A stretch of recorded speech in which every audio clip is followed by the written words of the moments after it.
natin ang Panginoong Diyos for another time na tayo ay nagtitipon para itaas ang kanyang pangalan. Kanina, may nakapansin sa aking suot. Uy, pink. Okay, pink lawan. Malapit na ang eleksyon. Sabi ko, yung dating magkaaway, si Lenny at saka si BBM, nakita natin, friends na sila. Dumalaw si BBM doon sa Bicol. And then after few days or following day yata, nandun si Lenny naman sa Malacanang. Uy, friends na sila. And then just last week ba yun, yung si Chris Aquino at saka si BBM nagkape-kape sa Malacanang. Dati si BBM at saka si Sara magka-uniteam. Ngayon magkaaway. So yung dating magkakaaway, nagiging magpe-friends. Magpe-friends, magkakaaway. Naguguluhan yung mga followers. Maraming mga frustrated. Kaya talagang sa politics, walang forever at saka daming mga hindi nasisiyahan. Hindi talaga nakakasatisfy ang politics sa Pilipinas at kahit sa politics doon sa Iran na yung history nila na nagrebelde sila laban sa kanilang hari, pinatalsik nila yung hari nila, pinalit nila yung Islamic regime. And then last January naman, nagprotesta sila laban sa kanilang Islamic leadership. Libo-libo ang namatay na nagprotesta last January. Just before itong pag-atake ng US at saka Israel sa Iran. So marami sa kanila ang frustrated sa government nila. Ang very interesting sa Iran ay isa ito sa merong maraming Kristiyano. Tawag nga nila one of the fastest growing church or Christians ay nandoon sa Iran. Very interesting na sa isang very Islamic country, very fast growing yung Christianity. Ang isang dahilan sa mga nagte-testimony, marami sa kanila napapanaginipan nila si Jesus Christ. And then, makikilala nila si Jesus Christ sa pamamagitan ng Bible study, ng Bible, and so on. So, that is one thing na napakagandang nangyayari kahit na ganitong magulo ang kanilang bayan, ang Panginoon pa rin nagpapakilala sa marami. Kasi ang Panginoon lang talaga, siya, the only one who can satisfy the human soul, the human person, or the human being. Ayon sa passage natin, for He satisfies the thirsty and fills the hungry with good things. Yun po yung passage natin sa Psalm 107 verse 9. Pakibasa natin sabay-sabay. For He satisfies the thirsty and fills the hungry with good things. Itong psalm na ito, salmo ng pagpapasalamat, recounting God's deliverance in various crises sa history ng Israel. Nung sila ay na-exile sa Babylon, yung iba napunta ng Egypt, pero pinabalik sila later on ni King Cyrus of Persia sa bayang Israel.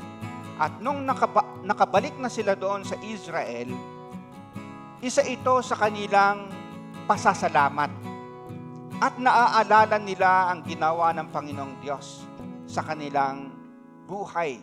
The deliverance na ginawa ng Panginoon sa kanilang buhay.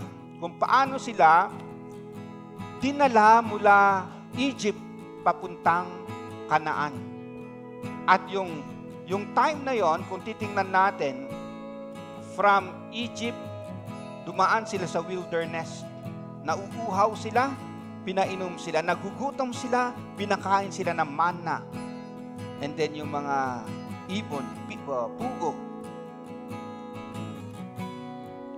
Parang ngayon, tayo ay every Sunday, nagtitipon tayo para magpahinga sa Panginoon, para alalahanin natin ang kanyang pagliligtas sa atin. Amen ho ba? Yun yung tinatawag natin na thanksgiving. Nagpapasalamat tayo dahil sa ginawa ng Panginoon sa pagliligtas sa atin. Now, bago ko ituloy, naalala ko yung isang bagong estudyante sa PTS from Bangladesh. Noong Thursday, nagkukwentuhan kami. Sabi ko, ano palang araw yung worship ninyo sa Bangladesh? Kasi sabi niya, Muslim country. Sabi niya, usually Friday ang karamihan. Naggagather kami ng Friday. Kasi Friday at saka Saturday, walang pasok. Sunday, may pasok. So, sa amin, Friday, and then, or Saturday, karamihan Friday, yung gathering ng mga Christians doon, nagwo-worship, nagpapasalamat sa ginawa ng Panginoong Diyos. And very interesting, sabi niya, meron din kaming Sunday school pag Friday. Ha? Sunday school? Then Friday? Parang, bakit hindi Friday school? Bakit Sunday school? Anyhow, anumang araw, we can worship, we can gather para itaas ang pangalan ng ating Panginoong Diyos, magpasalamat katulad nitong mga Israelita. So, Psalms 107 verse 9 presents that God alone satisfies the deepest longings of the human soul, pictured as thirst and hunger, and ultimately fulfilled in Christ. Yun po yung titingnan natin ngayon. Na ang kailangan talaga ng tao ay yung satisfaction mula sa Panginoong Diyos.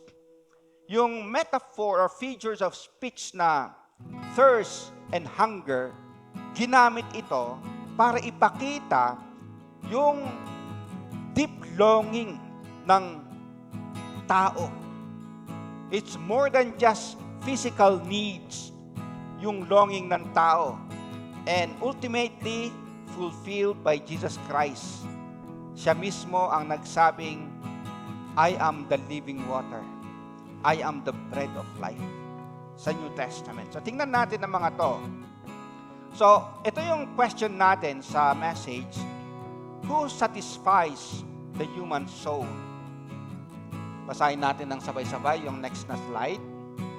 Christ satisfies the thirsty soul. Balikan natin yung passage natin.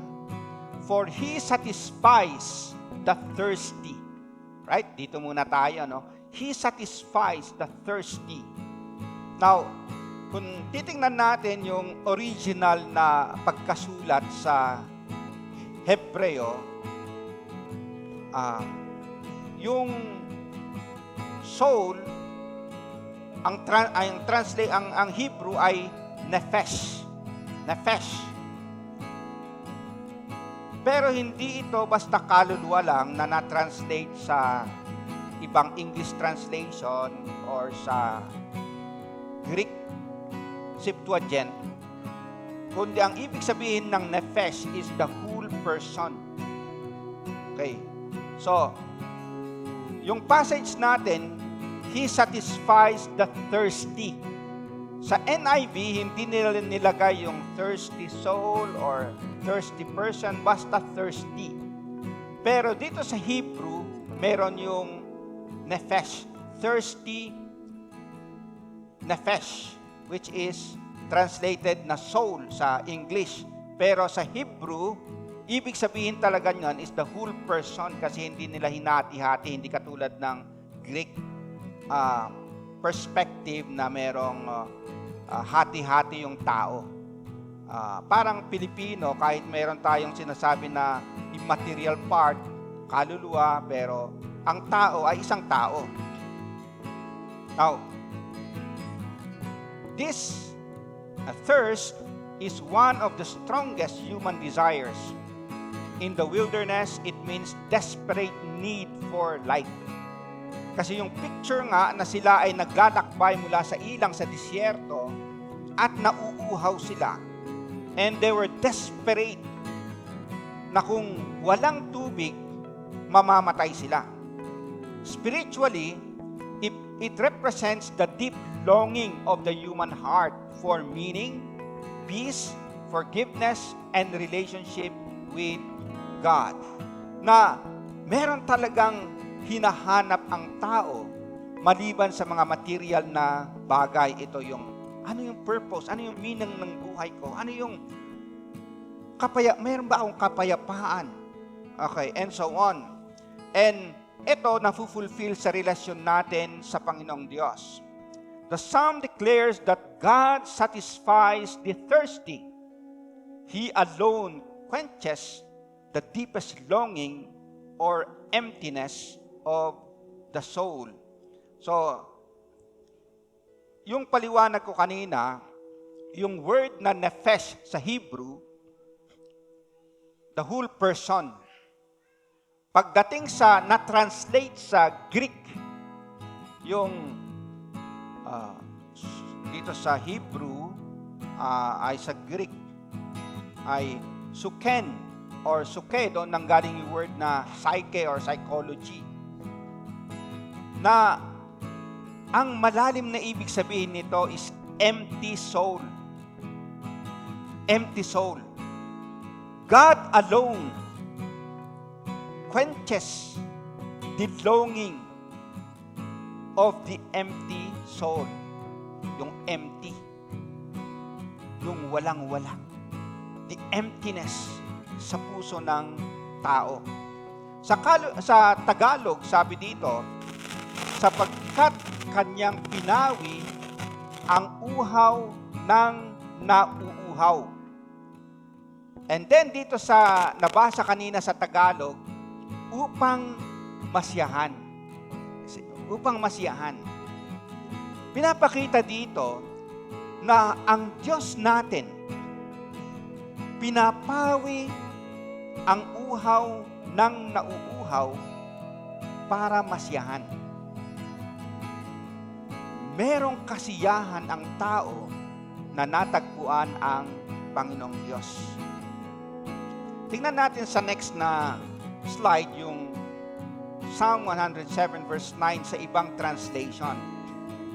For He satisfies the longing soul. Okay, nakita natin dito yung translation na hindi lang basta uhaw, kundi the longing. Kasi may kulang yung puso ng tao. Kaya si David, ganun din ang kanyang sinabi nung nasa disyerto siya. Oh God, you are my God. Earnestly I seek for you in the dry and weary land where there is no water. Pinapakita niya dito yung sarili niya. Nandun siya sa disyerto. Nung siya ay tumakas, hinahabol siya ni Saul. Nandun siya sa disyerto. Uhaw na uhaw siya physically. Pero sa time din na yon, very desperate siya. Kanino siya lumapit? Sa Panginoong Diyos. Oh God, you are my God. Earnestly I seek for you in the dry and weary land where there is no water. So pinapakita niya yung desperation ng kanyang buhay, na ang kanyang pag-asa ay ang Panginoong Diyos. May isang nagsabi, sa next na slide, pwede nating basahin ng sabay-sabay kung nakikita natin. There is a God-shaped vacuum in the heart of every man, which cannot be filled by or any created thing, but only by God, the Creator made known through Jesus Christ. Meron daw vacuum. Ano ba yung vacuum? Yung bakante sa puso ng bawat isa. Ang makakapuno lang niyan ay ang Panginoong Diyos sa pamamagitan ni Jesus Christ. Can you say amen to that? Ang puso ba natin ay napunuan na ni Jesus Christ? Nahanap na ba natin yung hinahanap ng puso natin? Sabi ni Jesus Christ sa John 4:14, "Whoever drinks of the water that I will give him will never be thirsty again." Yung sa John 4, nandoon yung babae na iigib sana. Pagkatapos sabi ni Jesus Christ, pwede bang painom ng tubig? Sabi ng babae, Hudyo ka, kami ay iba kami, Samaritano, kaya hindi kami nakikipag-associate. And then, sabi naman niya, okay, meron akong ibibigay na tubig. Pero bago ko ibigay, tawagin mo yung asawa mo. Sabi niya, wala akong asawa. Sabi naman ni Jesus Christ, tama yon. Meron kang 5. 5. So, yung babae na ito was actually thirsty. Hinahanap niya yung magpupuno sa puso niya. Trinay niya sa mga lalaki. Maybe yung isa, later on, hiniwalayan naman siya or siya ang naghiwalay sa kanya. Pumunta naman sa isa. Okay. Either siya yung naghanap or siya yung hinanap. Basta meron siyang 5 na naging asawa. Pero, hindi yon yung nagbibigay ng tunay na satisfaction sa kanyang buhay. Dumating si Jesus Christ at sabi niya, "Whoever drinks of the water that I will give him will never be thirsty again." At pinaliwanag niya, "I am the living water." Siya yung living water. Siya yung iinumin ng puso natin. Hallelujah. Hindi lang yung ibibigay niya yung tubig mula sa labas, mula sa iba. Yung tubig ay siya mismo. Siya mismo ang kailangan natin. Kaya si Saint Augustine nagsabi, sa next na slide, "Our heart is restless until it rests in you." Hallelujah. Pangalawang sagot sa tanong natin, who satisfies the human soul? Sa basahin natin ng sabay-sabay, Christ fills the hungry soul. Dito naman, yung figure of speech ng hungry soul. Kanina yung thirsty soul. Ito naman, hungry soul. So sa next na slide, for he satisfies the thirsty and fills the hungry with good things. Sa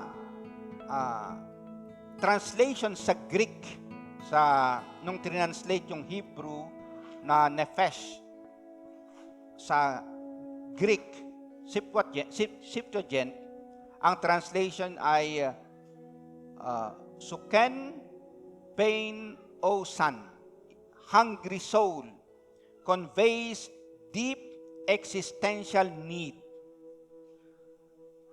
Pinapakita rin dito yung lalim ng pangangailangan ng tao. Yung hungry, metaphor lang or figure of speech lamang yan sa talagang hinahanap ng puso. Sa Tagalog, sabi dito, ang nagugutom ay binusog ng masasarap na pagkain. Okay, dito naman sa Tagalog, pagkain na ang sinabi. Sa totoo, pinakain sila sa disyerto ng manna. Pagkatapos, yung pugo. And then sa New Testament, sabi ni Jesus Christ, ako yung manna from above. Ako yung manna. Sabi niya, I am the bread of life. So hunger represents emptiness and dependence. The human soul seeks satisfaction in many things. Halimbawa, ang tao naghahanap ng success sa mundong ito, ng kayamanan, ng pleasure, but remains empty. The Psalm says God fills the hungry with good things, emphasizing His abundant provision. Pero hindi lang yung provision niya sa araw-araw na pangangailangan natin, pero yung hinahanap ng puso natin na siya lamang ang makakapuno. Basahin natin yung sabi ni Jesus Christ sa next na slide pa yan. Sabi ni Jesus, Jesus declared, I am the bread of life. Whoever comes to me will never go hungry, and whoever believes in me will never be thirsty. Christ is the true nourishment that fills the emptiness of the soul. Hallelujah. Sa next na slide, the Psalm 107 verse 9 reveals a profound truth about humanity. Our souls are thirsty. Yung puso natin, hungry. Pero ito yung sagot ng gospel. Who satisfies the human soul? Christ alone satisfies the thirsty soul and fills the hungry heart. Basahin natin yung sabi ng psalmist uli, yung sa Psalm 63 verse 9. Start. O God, you are my God. Early will I seek you. My soul thirsts for you. My flesh longs for you in a dry and thirsty land where there is no water. Then, may awit. Only Jesus can satisfy your soul. Sabi dito, the world will try to satisfy that longing in your soul. You may search the wide world over, but you'll be just as before. You'll never find true satisfaction until you find the Lord, for only Jesus can satisfy your soul. Can you say amen to that? Sabi dito, only Jesus can satisfy your soul, and only He can change your heart and make you whole. He'll give you peace you never knew, sweet love and joy and heaven too. Only Jesus can satisfy your soul. If you could have the fame and fortune, all the wealth you could obtain, but you have not Christ within, your living would be in vain. There come a day when death shall call you. Riches cannot help you then. So come to Jesus, for only He can satisfy. Nagtutulan na lang ako kasi kung singer ako, aawitin ko ito. Ang ganda nitong aawit eh. Sa next na slide, ito si Eddie Mesa, ang tinatawag na Elvis Presley of the Philippines. Yung mga bata, hindi na nila kilala to. Pero yung mga kaidaran ko or mas matanda pa, very famous na artista at saka singer si Eddie Mesa. Pero ang testimony niya, sinubukan niya ang droga. Very famous siya. At dahil babaero siya, hiniwalayan siya ng kanyang asawa. Kasi hinahanap niya kung ano ang magsatisfy ng kanyang puso. So hinanap niya sa kung saan-saan. Pero natagpuan niya kay Jesus Christ. Sa time na yon, ang pagiging artista ay nahahaluan ng droga, mga uso pa noon yung mga malalaswang panoorin na na-involve yung mga artista. Kaya pag yung artista noon ay naging Christian, mas maganda yung umalis So ang ginawa niya, umalis siya sa pag-aartista. At nag-aaral siya, nag-share siya ng kanyang testimony hanggang sa mapadpad siya sa Amerika at doon na siya nagpastor. Nagtuturo siya ng salita ng Panginoon. Matanda na siya hanggang ngayon. Pero nag-aaral pa rin siya, umaawit siya sa Panginoong Diyos. Ito yung next na slide, yung picture. This is like 2024. Umawit pa siya at nag-testimony at nag-share. Ang kanyang pinagmamalaki ngayon ay ang Panginoon. Kung paano niya mahal ang Panginoon na unang nagmahal sa kanya. Oh, how I love Him. How I adore Him. My breath, my sunshine, my all in all. My great Creator became my Savior, and all God's fullness dwelleth in Him. So hanggang ngayon, ang kanyang pinagmamalaki ay ang Panginoong Diyos na nagbigay ng tunay na satisfaction sa kanyang buhay. Of course, nung naging Christian siya, naging Christian na rin yung asawa niya, nagbalikan sila noon, and then they served together sa Panginoong Diyos. Inawit natin kanina, ikaw ang aking pastol. Hindi magkukulang, sapat na, at higit pa. Biyaya mo'y sagana at umaapaw, sapat na at higit pa. Sapat na sa lahat kong pangangailangan, higit pa sa lahat kong inaasahan. Wala na ngang mahigit pa, pagkat ika'y sapat na at higit pa. Can you say amen to that? Ng ating Panginoong Jesucristo, He is more than enough sa ating buhay. At kung tayo ay minsan natutukso na maghanap pa ng kasiyahan sa labas, tayo po ay magbalik loob kay Jesus Christ. Siya talaga ang tunay na nagbibigay ng kasiyahan. Nandyan pa rin ang temptation, si Satanas, na nagtutukso sa atin. Pero pag napakinggan natin ang boses ni Jesus Christ na sabi niya, I am the living water, I am the bread of life, bumalik tayo sa Kanya. Siya pa rin yung nagbibigay kasiyahan sa atin. Can you say amen to that? Tayo ay manalangin.